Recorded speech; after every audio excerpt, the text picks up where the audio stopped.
Hey everyone, how you guys doing today? I hope you had a lovely morning and afternoon so far. Let me go ahead and check my sound. I'm gonna let y'all know right now. Um, my child is showing up in about 10 minutes, so I'm gonna have to pause for a sec.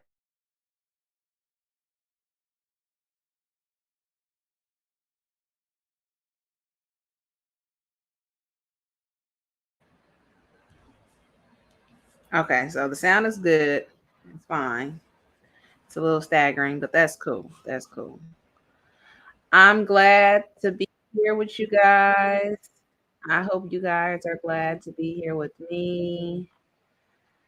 If not, if you're not happy to be here,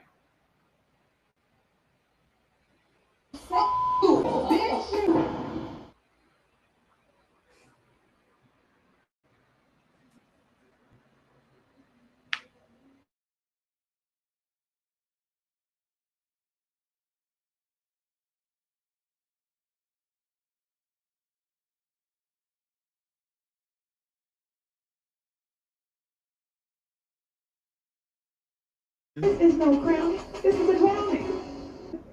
How you like me now? that's just my opinion.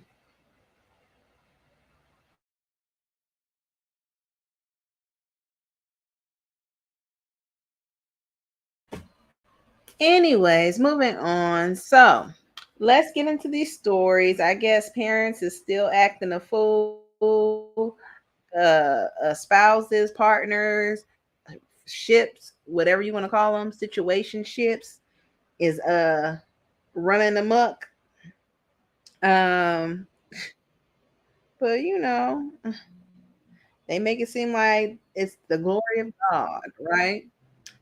But let's get into this first story. And again, I apologize for my background, but it is what it is. Okay, work with me. Okay.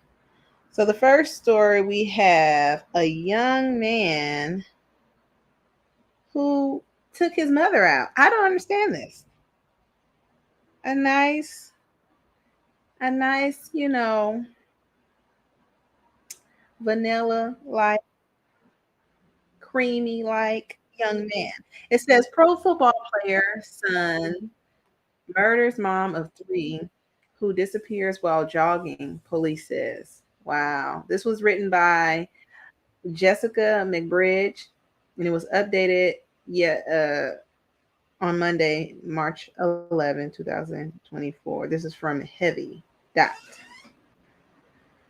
Patrick Oren Stephenson is 22 years old, is the 22-year-old son of a former Australian professional football player who is accused of murdering mother of three, Samantha Murphy, who disappeared while jogging. Police are yet to recover Samantha's body and the remains ongoing. Victoria Victoria's police wrote Victoria Police wrote in a March 6th news release announcing the arrest. Murphy 51 disappeared on February 4th while going for a morning run in Ballarat, Victoria, in Australia. Oh, so this is not even in America. Okay, okay, okay. Police believe she is no longer alive. One news report. So far, one link between Murphy and Stephenson has emerged. Oh, I thought this was his mama. Oh my lord! Don't tell me it's his lover. Murphy volunteered in the uniform shop at St. Francis uh, Xavier Xavier Primary School, where 22-year-old Stephenson, an electrical apprentice from Ballarat, attended where when he was a child. Seven News reported. Police has previously said they did not believe the two knew each other. Stephenson's name was released after Australian court lifted a suppression order on the suspect's identity at the request of multiple news outlets. ABC.net AU, I think what means Australia, reported. It was revealed that Stephenson is from the Ballarat area and is the son of former AFL player Orion Stephenson. Orion Stephenson. According to ABC Australia, the AFL is an Australia Football League. Multiple female joggers have been murdered over the years in the United States as well. What that got to do with us? Why y'all bringing us into this? They ain't got to do with us. Here's what you need to know. One, police believe Patrick Orion Stephenson deliberately attacked Samantha Murphy. According to the BBC, police believe Stephenson deliberately attacked Miss Murphy on the day of her disappearance in a bushland area where she was known to exercise near her East Ballarat home.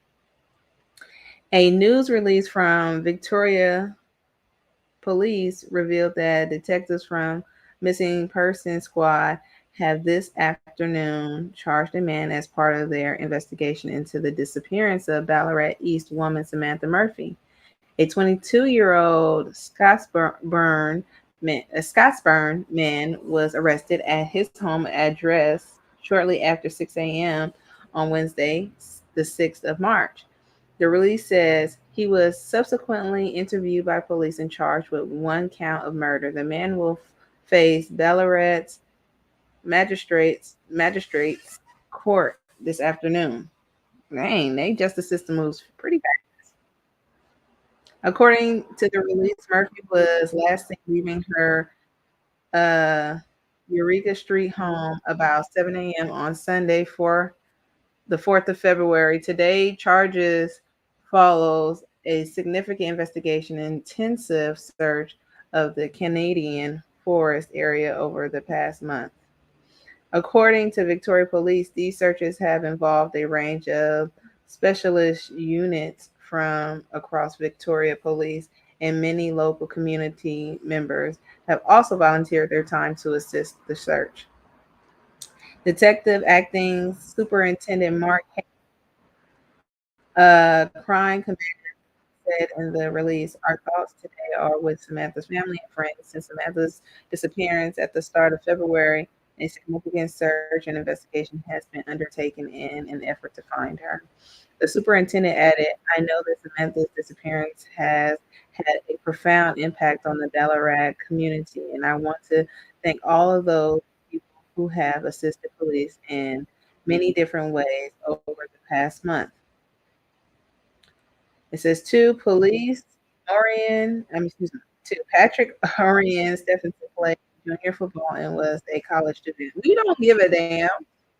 I love how they want to sit up there and give us his credentials, how good of a boy he was. Um, but if it was our children, if it was a dark charcoal, can't see in the dark man, then they'll be like he was a drug dealer. He was living in a single parent house, all types of stuff. But they over here giving him accolades. According to the ABC Australia, Stephenson played junior football for the Reading and Football Netball Club. He was a college student at St. Patrick's College in Ballarat, and then Demacus,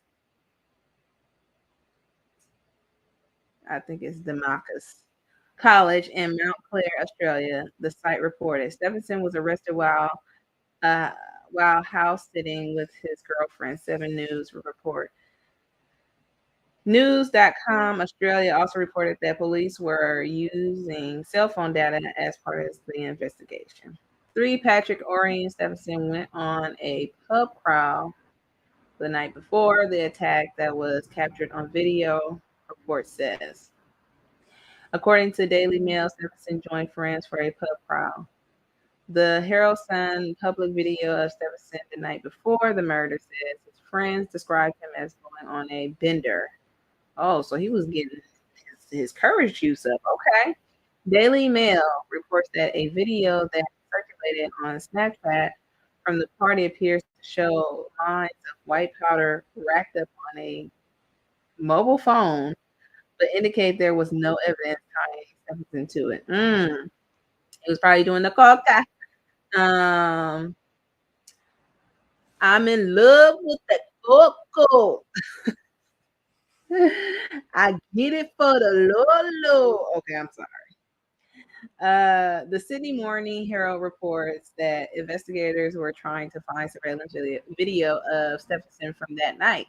His girlfriend, Meg Harbour, a veterinary student, has locked her Facebook. Trying to protect them. Okay. Four, Samantha Murphy, who was described as a dedicated mother who helped run a car repair business, who was reported missing when she didn't show up for a brunch. That's why it's good to have friends. According to Daily Mail, the first sign something was wrong came when Murphy did not show up for brunch. She was married to husband Michael. 7 News report. Mom, we loved you so much, and we miss you. We need you at home with us. Please come home soon. Her daughter Jess Murphy said, according to BBC. Jess Murphy is roughly the same age as Stephenson. Daily Mail report. That's sad. One news report that Murphy and her husband run a car repair business near their Ballarat East home, noting she was described as a caring friend, a valued Ballarat community member, and a dedicated mother. That's sad when you build your life up to a point and it's just torn down in a blink of an eye because someone wants to get their rocks off or they're angry, they're miserable in their life. It's sad. I'm trying to rush through this because, as I said, my child is about to show up and I'm gonna have to put y'all on pause for a second. And I hope y'all stay with me through it. It's only gonna take me about 2 to 3 minutes. I hear them coming now, so give me a second. Thank you guys.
All right, thank you guys for being so patient. I have to get the munchkins together. Um, oh Lord, it's something else. It's like it's always something popping up on my news feed. So 5. Orion Stephenson, the suspect's dad, is a former AFL player with 3 children. We don't care about that. We just want to know if what y'all saying is true, if he's gonna be charged, how long he gonna get. We don't care about his accolades and where he come from, his background, his daddy. playing, if he won some championships. Like, why does this matter? If anything, y'all should be lifting up the victim and telling us her accolades and what she accomplished in her life besides being a car dealer owner. All right, come on now. Shoot, he should only get one sentences. He's a suspect. That's it. Y'all doing too much with this, and I think it's because his dad is a football player that they doing it because it's a high profile case, and I think that's highly disrespectful. Treat it just like you would treat any other situation. Excuse me. Orion Steffens, suspect's father, is a former AFL player with three children. Police arrest 22-year-old Patrick Orion Steffen at his house in Scottsburg on Wednesday morning, and today charged him with murder of Stephanie Samantha Murphy. Excuse me. Patrick's dad was a former AFL football player for Richmond Tiger. Oh, it's it's real football. Okay, I thought it was soccer. My bad. Orion Steffen, the former AFL player who is Patrick Steffenson's father, was described as a husband to his high school sweetheart Whitney, and a father to three, according to a 2013 article in Richmond FC. The article describes him as one of the kind. Excuse me. The article describes him as one of a kind. The same year, AFL wrote his eldest daughter will, Emily will soon turn 14, and son Patrick will soon be 12. Sophie, the youngest, turned 10 earlier this year, and I believe it was at that time. According to Daily Mail, at 30, Orion Steffens was the oldest first round draft pick in the history of the sport. AFL continued. Orion Steffen had three kids by the time he was 20. Now excuse me. Now he's reveling and sharing his AFL rival with those closest to him. It's been fascinating and a massive. It's been fantastic and a massive bonus for my wife and the children. It's something they'll never forget. So I'm pretty blessed to be able to share it with them. Stephenson told AFL.com Australia. Patrick last year was rolling around the room with the Geelong Cat, and this year he's rolling around with the Richmond Tiger Boys. Of the dad, AFL wrote, he was the oldest first time recruit in draft history when picked up at 29, becoming a Cat after winning three VFL premiership with North Ballarat. I'm so glad it's over. Now, let me say this about that article. It doesn't matter the type of household that you're raised in. You can have all the money in the world. It's about what you choose to do with yourself as an individual. It doesn't matter how how much time and energy a parent puts into a child. These individuals, as children and they become adults, choose the route that they go on. As myself, it doesn't matter how much my mom, my parent banged on the table, fussed, encouraged me, whatever it was. At the end of the day, I chose to do whatever I did in those streets when she wasn't looking. Okay. And sometimes when she was looking, I just did not care.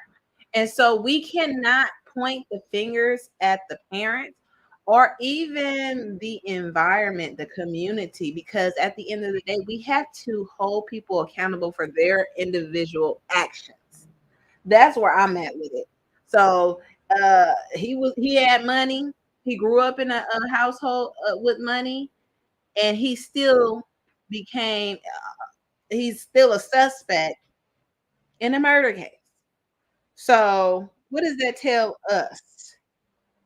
What does that tell us? I do want to see the shows police. Shoot bus mechanic dead months after what?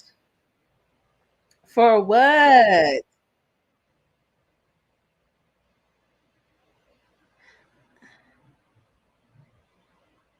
What?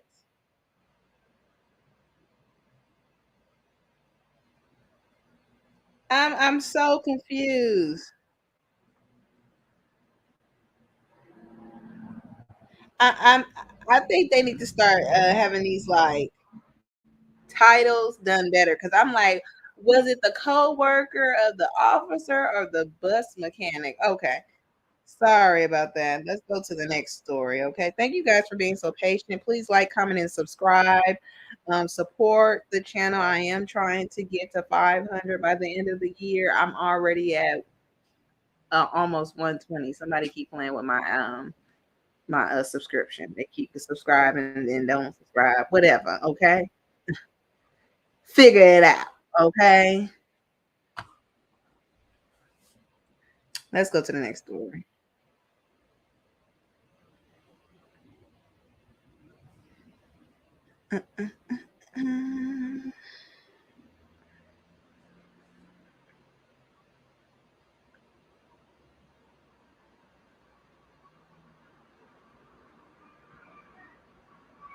Oh, okay. I did want to do this story. So it says bystander desperately tries to help blood-soaked, sobbing high school student shot at bus stop. Philly is a war zone. This is from the New York Post. This was written by Ronnie Reyes. It was written on March 7, 2024.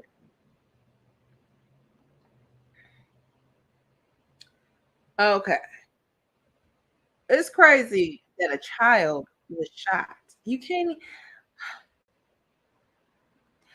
taxpayers, are they showing it?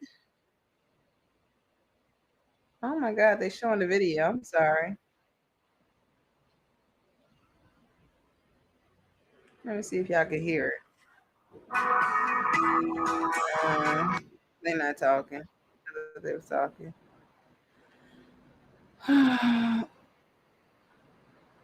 Okay, so they got video of the suspects. Oh, oh my lord. Oh my lord.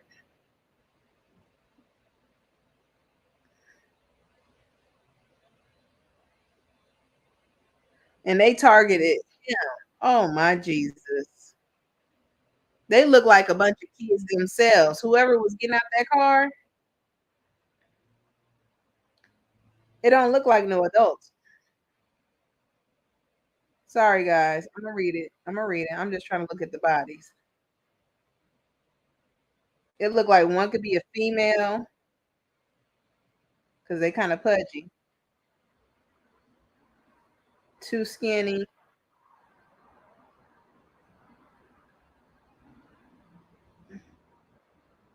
Yeah. Yeah. Yes. They look like kids. Look like two men, two boys, and possibly a female. If it's not, but it's a pudgy somebody. But you need to figure out who he had a problem with. It's probably somebody at that school. Like what? What? Why do kids have guns? Let's get into the story. Let's get into it, okay? Because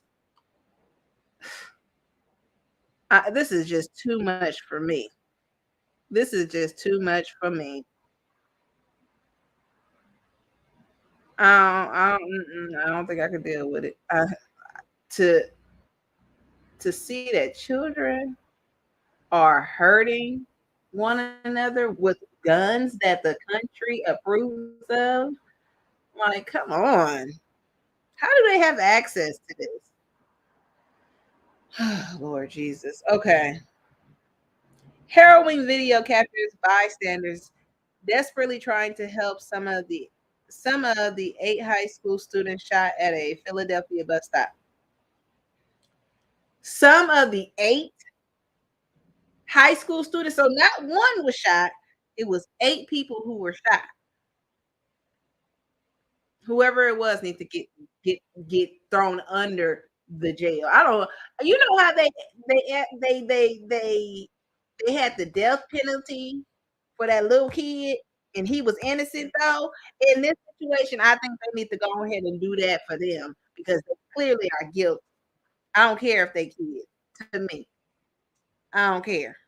I don't see how they could be how you say it habilitated once they become adults. I don't believe that. No, no, no, no, no, no. They are already stuck in their ways, boo boo. We don't want that here in our country. We don't want that here. I don't. Excuse me. Let me move on. Just reading. Okay. Okay. Let me calm down. Harrowing video captures bystander desperately trying to help some of the 8 high school students shot at a Philadelphia bus stop as they sobbed and clutched their blood-soaking injuries.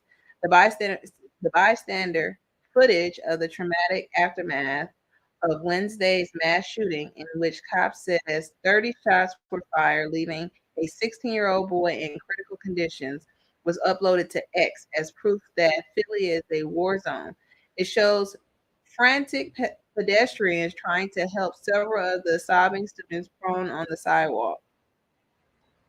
A distraught woman could be heard screaming as the crowd circled to help children, with one of the male students groaning in pain over a gunshot wound in his right thigh. Now, I think if you ain't gonna help, screaming ain't gonna help either. Okay, go on about your day. If you're not gonna be able to help, stop all that screaming. They already frantic as it is, in shock as it is, and you screaming is not going to help them. You need to be trying to keep them calm because them them being it could them being in shock as it is could increase their heart rate. I'm not saying it right, but you bringing more of your emotion can increase their heart rate, and increase heart rate, the loss of blood, could increase the loss of blood, right? So it's like you want to keep them calm and breathing. And if you're not, then get on, man. No disrespect, but get on.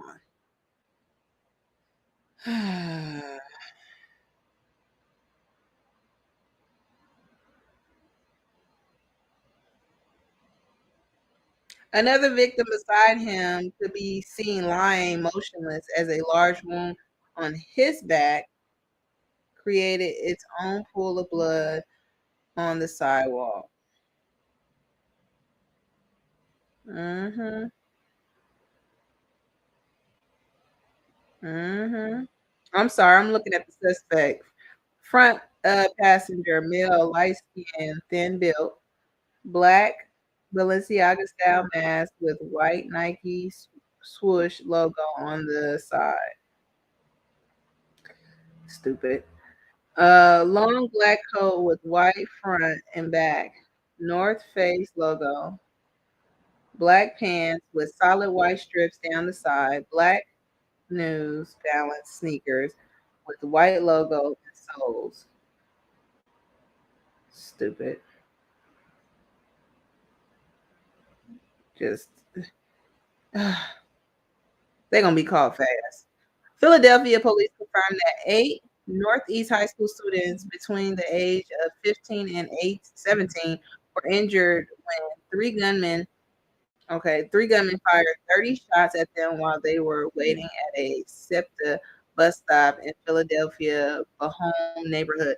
It didn't to me. The video looks like they were walking to the bus stop, and the bus stop was pulling up, and they began firing. That's what it looked like to me. I may be wrong. And then there was another person who ran I guess when shots fired, a person ran into another person, and I think um they both flee the spot. So I don't know if they were shot too. One of the teenagers, a 16-year-old boy who was struck 9 times, was listed in critical conditions and is fighting for his life, according to police and local report. I hope he makes it. I know that people who are in critical condition can easily come out of it. Not easily, excuse me. Let me not say that. Can also come out of that situation of being in a critical situation. So I'm hoping, keeping my hopes up high, and hoping that he comes out of this and be able to tell us who did this to him and his camaraderies. Okay. Um, if you guys have any information, I hope that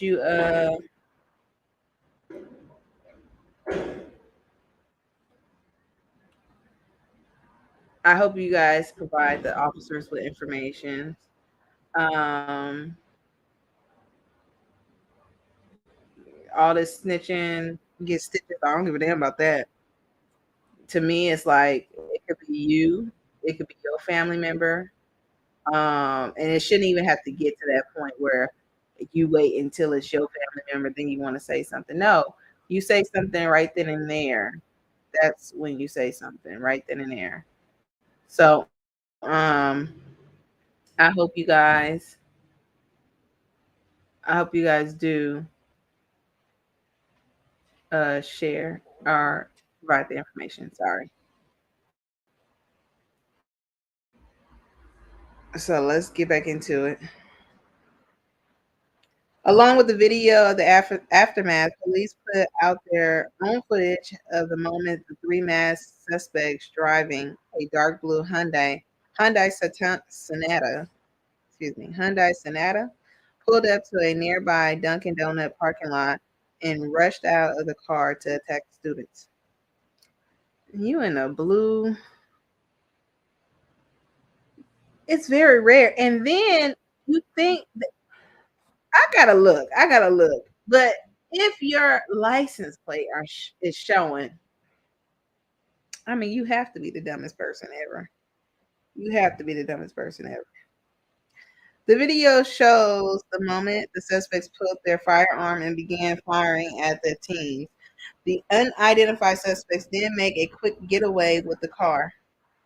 While police have yet to state a motive for the shooting, they believe they've located the suspect's getaway car, which was impounded in Philly. Alney neighbor ABC6 report. Wednesday's mass shooting was only the latest in a series of violent incident plaguing the city of brotherly love public transportation system. Mm.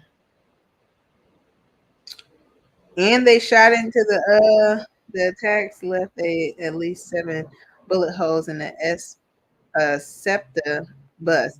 And y'all fired into the bus where other pedestrians are. Oh Lord, under the jail, please. Please put them under the jail. On Tuesday night, a man was shot dead at a Route 79 bus in South Philadelphia, and on Monday, a 17-year-old boy was killed and 4 others were injured when shots rang out at a different bus stop in the uh, Agantes neighborhood. Sunday, Sunday saw a 27-year-old fatally shot following an argument on a SEPTA bus in the Oxford Circle neighborhood, according to a local report. Police and Mayor Sherelle Police and Mayor Sherelle Parker have vowed to use every legal tool in the toolbox to ensure community safety aboard the city transit system. Um, mm, mm. And that's why I'm like, it ain't even worth arguing with people. But I saw a bunch of kids on the bus try to rob.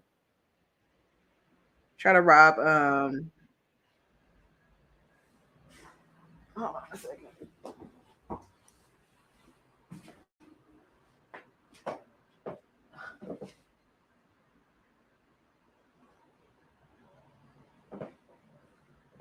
I saw a teenage kid on the bus trying to rob some Asian lady. I was like, wow, really? So I'm really not surprised that things like this is happening. But I've been on here for about 35 minutes. I do want to leave y'all with the news. Sorry. The fun fact or facts about Black history. Oh, that seems interesting. Let's see. So it says the Charleston Hospital Strike, 1969. This was written by Samuel Mamadou. Okay, it says Coretta Scott King with Strikers, courtesy Avery Research Center for African American History and Culture, College of Charleston, uh, South Carolina. The Charleston Hospital strike occurred between March 19, 1969 and June 27, 1969. In Charleston, South Carolina, the leading cause of the strike were pay inequality based on race, racial discrimination, and racial segregation of African American hospital workers. On March 17, 1969, a group of African American employees at Medical College Hospital, now Medical University of College Carolina, met with hospital president William McCord in his office to discuss their concerns and grievance with him. After the meeting, Charleston Police Chief John Conroy threatened to arrest the employee when they returned to work. 12 employees were fired for abandoning their patients at the end of their shift. On March 19, 1969, hundreds of Black history workers, predominantly women, went on strike to demand the reinstatement of their coworkers and official recognition of their union. A week later, more than 60 African American employees at the Charleston County Hospital walked off their jobs and joined the strikes. Medical college officials secured an injunction prohibiting picketing within hours of the walkout. In response, nurse Naomi White and a handful of close associates formed a support group called Hell's Angels, which visited workers at their home to impress upon them the importance of ma- maintaining strike discipline. South Carolina Governor Robert McNair prohibited the medical college in Charleston County from compromising with the strikers and urged them to avoid anything that would appear to be collectively bargaining.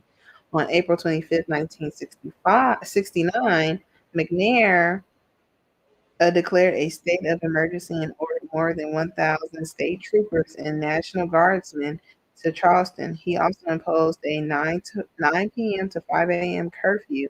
In response, strikers organized held nighttime demonstration and law enforcement officials responded by arresting hundreds of strikers, their families, their family members, and large numbers of students. Now, to me, I know that people got to work still. Well, I'm saying I understand that the strikers were employees of the hospital, but I'm pretty sure they had other support outside of them alone. But the fact that they decided to send troopers for a bunch of workers who were striking, it's not like they were trashing the place, they were attacking anyone, they weren't victimizing anyone. I find it disheartening. It's sad that you can't even strike in peace because of the color of your skin, and you're trying to, obtain equality. As the strike continued, some of them were attacked. One union organized, one union organizer hotel room was firebombed, and there were other acts of vandalism and mysterious fires. So not only were they not destroying their community, they weren't destroying their community, but people were attacking them. But I'm pretty sure the FBI, those troopers, nobody was going to investigate the attacks on them. I find that humorous. But let's move on. Strike leaders gained support from well known civil rights activists, including Coretta Scott King, whose husband had been assassinated on April 4th, 1968, as he supported striking sanitation workers in Memphis, Tennessee. Coretta Scott King, Ralph Abernathy, and Andrew Youth, allies, allies of Martin Luther King in the Southern Christian Leadership Conference, SCLC, joined Coretta Scott in the supporting the strike. That's crazy how, when you say it out loud, Martin Luther King was assassinated because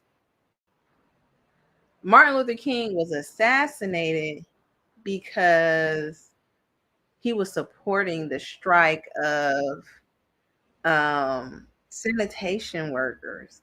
Like, you find that, like, that's so small, so irrelevant. But anyways, let's move on.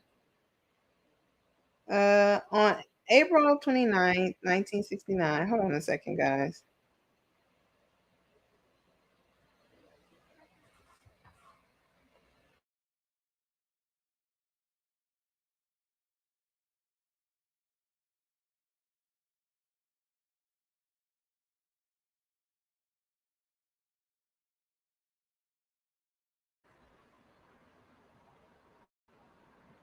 Okay, let's try to wrap this up. On April 29th, 1969, Coretta Scott King addressed a mass rally at Emmanuel AME Church.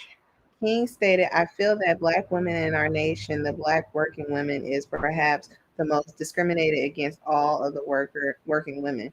After the speech, King led a 2,000 person march. On Mother's Day 1969, over 10,000 people, including 5 United States congressmen, marched from the Charleston County Hall auditorium to the medical college. That march and the negative publicity generated nationally by the strike led local business leaders to call for negotiation. I'm like, it's being said over and over. Black women are the most disrespected in our country. Yes, black men are disrespected, and they're also discriminated against as well. But it's just something that's more done to women. They are violated in all types of things because they need those black bodies out there in whatever business there is. Is it harder to get jobs for black men? Yes, that is true. They will most likely choose a white man over a black man. Yes, we understand that. But in a sense, and that's not today, but it's still a fresh thing that's happened. Um, but the black woman, has had to climb out of the pit that she has lived in since before slavery. Like, come on. On June 27, 1969, the strike was settled. The Medical College Hospital promised to rehire strikers the following week, including the 12 employees who had been fired. The hospital also agreed to abide by a newly established 6 step grievance process and provide modest pay increase. In 1970, a documentary about the strike called I Am Somebody, directed by Madeline Anderson, was released. On October 1st, 2013, the Preservation Social Society of Charleston unveiled a historic marker commemorating the strike on the Medical University of South Carolina campus. I find that wonderful. They got the benefits. Their union was acknowledged. They were able to get a pay increase. They were able to get their comrades back, their coworkers back.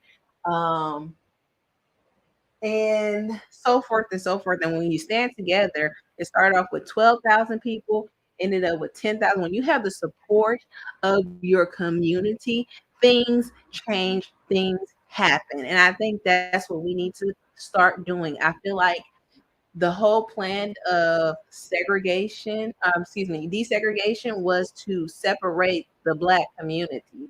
Like, we don't even come together no more like that. I'm not saying it's everybody, but most of our community, we do not come together unless somebody is, you know, taken down, strike down. So it's like we need to come together for other things besides that to change things. We need to get into these places to change things for us, not for everybody. I get tired of that. Everything's for everybody. No, for us. So please like, comment, and subscribe. Give me your opinion on what you think about the articles. And also the Black history. I hope you guys enjoyed it. I will try to do better with my commentary and be more organized and try to do it at a time where it's not so loud. But I appreciate you guys working with me, and I hope to hear from you guys soon. Have a wonderful evening. Bye.